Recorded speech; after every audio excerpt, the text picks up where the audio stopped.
दोस्तों, क्या आप मोबाइल एप्लीकेशन बनाकर करोड़पति बन सकते हो? जी हाँ, बिल्कुल। आज हम आपको कुछ ऐसे ही मोबाइल एप्लीकेशन के बारे में बताएंगे जिनकी वजह से उनके फाउंडर्स करोड़पति ही नहीं बल्कि अरबपति बन चुके हैं। तो दोस्तों, क्या आपको पता है इंस्टाग्राम, जो कि हर टीनेजर में काफी फेमस है, उसे 2012 में फेसबुक ने सिर्फ $1 बिलियन में खरीदा था। पर क्या आप जानते हैं कि आज इंस्टाग्राम का वैल्यूएशन कितना है? नहीं पता? डोंट वरी, हम है ना। और अगर आप आगे भी ऐसे इंटरेस्टिंग टॉपिक्स पर वीडियो देखना चाहते हो तो चैनल को सब्सक्राइब करना मत भूलना, और हो सके तो साइड वाली घंटी भी दबा देना। तो सबसे पहले हम उस मोबाइल ऐप की बात करेंगे जो हर टीनेजर से लेकर सारे यंग जनरेशन का मोस्ट लव्ड ऐप है, इंस्टाग्राम। केविन सिस्टम और माइक क्रीगर ने इस ऐप को 2010 में लॉन्च किया था। इनिशियली उन्होंने एक बर्बन नाम का ऐप लॉन्च किया था जो फोटो शेयरिंग के लिए बनाया गया था, पर वो कुछ ज्यादा ग्रो नहीं हो पाया।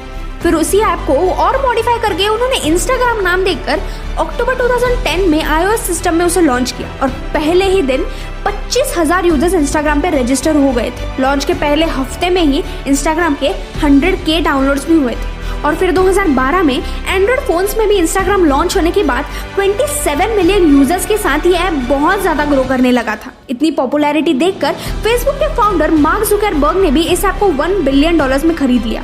आज गूगल प्ले स्टोर पर इंस्टाग्राम के 1 बिलियन से ज्यादा डाउनलोड्स है और उनकी वैल्यूएशन 100 बिलियन से भी ज्यादा है। इंस्टाग्राम ने सिर्फ 8 साल में फेसबुक को 1000% से ज्यादा रिटर्न ऑन इन्वेस्टमेंट दिया है। सेकंड है वो ऐप जो दुनिया का सबसे पॉपुलर ऐप है, जिसके गूगल प्ले स्टोर पर 5.8 बिलियन डाउनलोड्स है और ऑलमोस्ट सारी दुनिया इस ऐप को यूज करती है।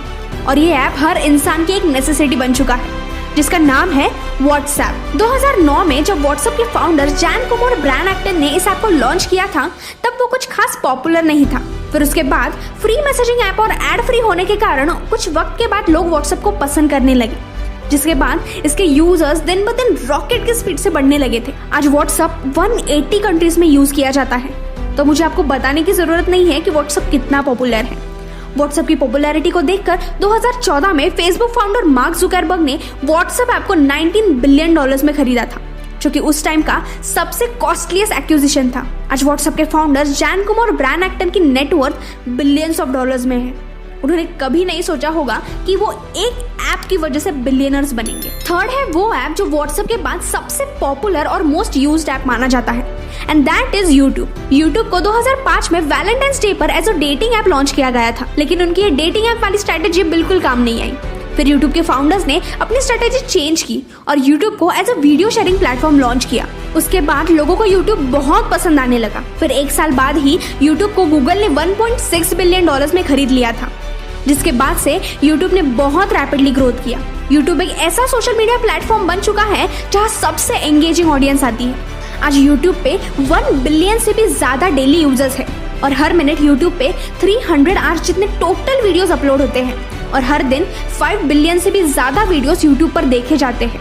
यूट्यूब के फाउंडर्स चैड हर्ली, जावेद करीम और स्टीव चेन ने यूट्यूब को सिर्फ 1.6 बिलियन में बेच दिया था, लेकिन आज यूट्यूब की वैल्यूएशन $300 बिलियन है। यूट्यूब ने गूगल को ऑलमोस्ट 18,000% का रिटर्न ऑन इन्वेस्टमेंट दिया है, और हर साल यूट्यूब एड्स के थ्रू गूगल $30 बिलियन का रेवेन्यू जनरेट करता है। फोर्थ है स्नैपचैट, जो इंस्टाग्राम के बाद यंग जनरेशन का मोस्ट लव्ड ऐप है। एक ऐसा इनोवेटिव ऐप जो विजुअल स्टिकर्स, अट्रैक्टिव फिल्टर्स और वर्चुअल रियलिटी का कॉम्बिनेशन है।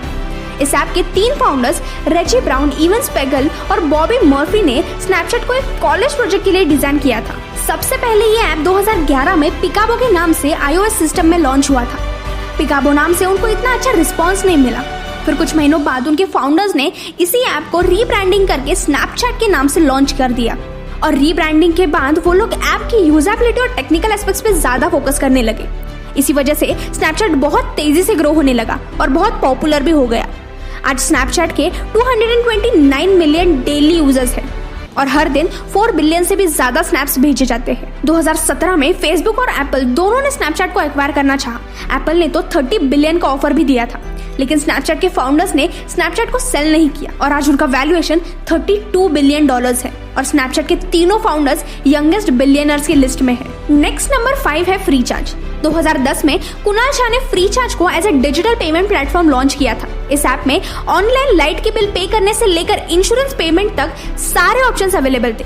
फ्रीचार्ज को 2011 में most promising Indian technology startup का भी अवार्ड मिला था, लेकिन उस वक्त इंडिया में इंटरनेट यूजर्स बहुत कम हुआ करते थे। जिसकी वजह से इस ऐप की ग्रोथ बहुत स्लो थी। लेकिन 2016 में जब डीमोनेटाइजेशन हुआ तब उस वक्त बहुत सारे लोग ऑनलाइन पेमेंट की तरफ शिफ्ट हो गए थे, जिसकी वजह से फ्रीचार्ज बहुत तेजी से ग्रो हो गया था। फिर 2017 में फ्रीचार्ज को स्नैपडील ने $400 मिलियन में खरीद लिया था, मतलब इंडियन रुपीस में 2800 करोड़।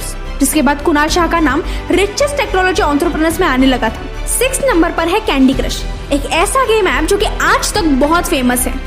कैंडी क्रश सागा इस गेम को 2012 में किंग कंपनी ने लॉन्च किया था।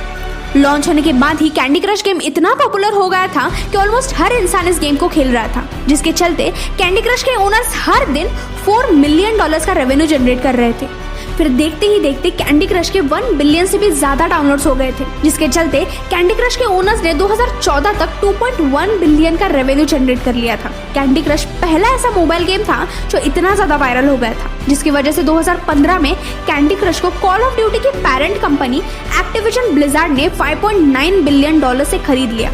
उस टाइम पर मोबाइल गेम्स का क्रेज उतना नहीं था और किसी ने भी सोचा नहीं था कि कोई मोबाइल गेम इतना पॉपुलर हो सकता है और बिलियंस ऑफ डॉलर्स का रेवेन्यू जनरेट कर सकता है। बस एक सिंपल से जेली स्वैपिंग गेम ने आज इस गेम के ओनर्स को बिलियनर्स बना दिया है। Last but not the least है टिंडर। अब जब भी कोई ऑनलाइन डेटिंग प्लेटफॉर्म के बारे में सोचते हो तो दिमाग में सबसे पहला नाम टिंडर ही आता होगा। 2012 में इनक्यूबेटर हैच लैब्स ने टिंडर को लॉन्च किया था। उस टाइम पर ऑलरेडी बहुत सारे डेटिंग एप्स थे, लेकिन उन डेटिंग एप्स को लॉगिन करने का प्रोसेस बहुत लंबा था।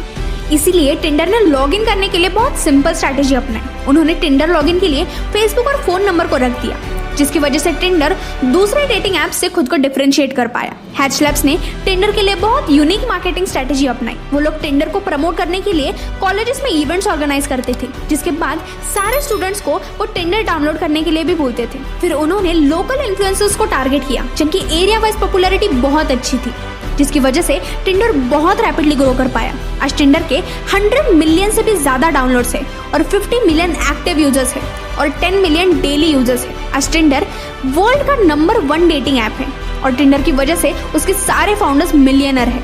2019 में टिंडर को मैच ग्रुप ने 1.7 बिलियन देकर खरीद लिया है, जिसके बाद टिंडर ने मैच ग्रुप को 600% रिटर्न ऑन इन्वेस्टमेंट दिया है और टिंडर का वैल्यूएशन $10 बिलियन है। और दोस्तों, आगे आप कौन से टॉपिक्स पर वीडियो देखना चाहते हो वो कमेंट्स में जरूर बताना, और वीडियो अच्छा लगा तो इसे अपने दोस्तों के साथ शेयर जरूर करना।